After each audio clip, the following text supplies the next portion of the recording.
السلام عليكم ورحمة الله وبركاته إن الحمد لله نحمده ونصلي على رسوله الكريم أما بعد সম্মানিত দর্শক শ্রোতা আজ আমরা রাসূল করিম সাল্লাল্লাহু আলাইহি ওয়াসাল্লামের পাঞ্জাবির হাতা কতটুকু লম্বা ছিল এই ব্যাপারে আমরা আলোচনা করব।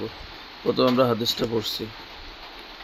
أبيه قال حدثنا عبد الله بن محمد بن حجاج الصوافي البصري وحدثنا معاذ بن هشام الدسواني عن بريد بن ميسرة العقيلي عن شهر بن حوشب عن أسماء بنت يزيد بن السكن الأنصارية قالت كانكم رسول الله صلى الله عليه وسلم إلى الرسغ।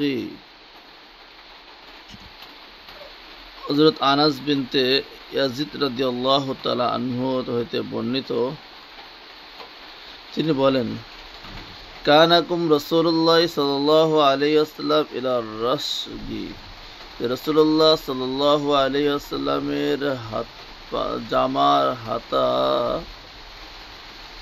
কবজি পর্যন্ত বা জামার আস্তিন কবজি পর্যন্ত লম্বা ছিল।